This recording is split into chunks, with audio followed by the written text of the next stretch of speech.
उत्तर प्रदेश में योगी सरकार के आदेश के बाद अब मध्य प्रदेश में भी दुकानों पर दुकानदारों के नाम का बोर्ड लगाने की मांग उठी है।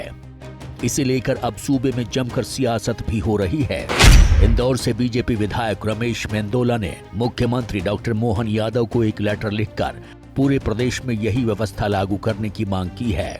मध्य प्रदेश में भी रमेश मेंदोला विधायक ने पत्र लिखा तो उसको लेके कांग्रेस चालू हो गई, कह रही ये गलत है, ये अपमान है, बांट रहे। मनमोहन सिंह सरकार ने 2006 और 2011 में इस निर्णय को लागू किया और इसको आवश्यक किया, तो अब कांग्रेस ही कांग्रेस के निर्णय का विरोध कर रही। इतना ही नहीं, उत्तर प्रदेश सरकार में मंत्री रविंद्र जायसवाल ने योगी सरकार से मांग की है कि श्री काशी विश्वनाथ मंदिर के आसपास की दुकानों पर भी ठीक वैसे ही नाम लिखा जाए जैसे यूपी सरकार के आदेश के बाद कांवड़ रूट पर लिखे जा रहे हैं।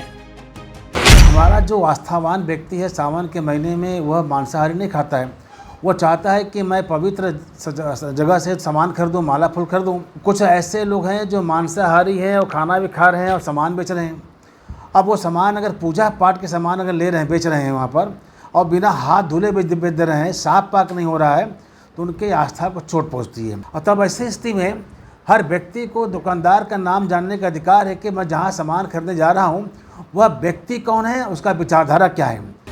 दरअसल इसी सप्ताह पश्चिमी उत्तर प्रदेश के मुजफ्फरनगर, सहारनपुर और शामली के जिला प्रशासन ने आदेश जारी किया था कि कांवड़ यात्रा के दौरान खाद्य पदार्थों से जुड़ी दुकानों के मालिकों को अपना और अपने यहाँ काम करने वाले कर्मचारियों का नाम दुकान पर साफ और बड़े अक्षरों में लिखना होगा।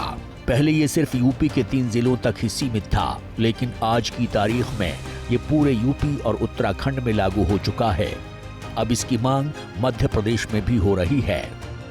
आदेश के मुताबिक कांवड़ यात्रा के दौरान किसी भी तरह की भ्रम की स्थिति न हो, लोगों को ये न लगे कि उनकी धार्मिक भावनाएं आहत हुई हैं। इसी वजह से ये फैसला लिया गया है। लेकिन विपक्षी नेताओं का मानना है कि ये आदेश मुसलमानों को अलग थलग करने का प्रयास है। बीजेपी की सरकार है, जो यहाँ का आईन है, यहाँ का जो कॉन्स्टिट्यूशन है, किसी से नाम पूछ के उसके साथ कोई भेदभाव नहीं करना चाहता, उसका मजहब जान के कोई भेदभाव नहीं करना चाहता है। तो ये तो उसी कॉन्स्टिट्यूशन की, संविधान की धज्जियां उड़ा रहे हैं। ये किसी भी सूरत में संविधान को खत्म करना चाहते हैं। पहले मुसलमानों के हक को खत्म करना चाहते हैं, इसके बाद दलितों की बारी आएगी, और जो दूसरी बैकवर्ड और दूसरे कास्ट है उनकी बारी आएगी, क्योंकि ये अलग एक यहाँ निजाम बनाना चाहते हैं। और यही वजह है कि जो यूपी में उन्होंने किया वो इस मुल्क के कॉन्स्टिट्यूशन के खिलाफ है। भले ही इस मुद्दे पर विपक्ष यूपी सरकार पर सवाल उठा रहा हो, भले ही एनडीए के सहयोगी अंदर खाने से आदेश के खिलाफ आवाज उठा रहे हों, लेकिन सीएम योगी के इस आदेश का समर्थन उत्तर प्रदेश के उप मुख्यमंत्री केशव प्रसाद मौर्य ने किया है। सीएम योगी से दूरियों को लेकर चर्चा के बीच मौर्य अपनी सरकार के फैसले के साथ मजबूती से खड़े नजर आए।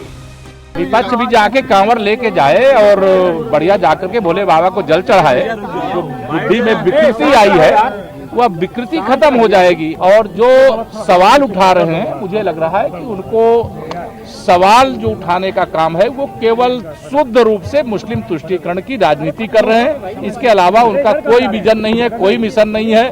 वो ये कांवड़ यात्रा की पवित्रता को प्रभावित करने के लिए इस प्रकार के बयान दे रहे हैं। सावन महीने की शुरुआत 22 जुलाई से हो रही है। ये महीना भगवान भोलेनाथ की आराधना और भक्ति का महीना माना जाता है। इस दौरान मुजफ्फरनगर जिले से होते हुए कांवड़िये हरियाणा, दिल्ली, राजस्थान और यूपी के अलग अलग जिलों में जाते हैं। हरिद्वार से हर साल 4 करोड़ कांवड़िये कांवड़ उठाते हैं।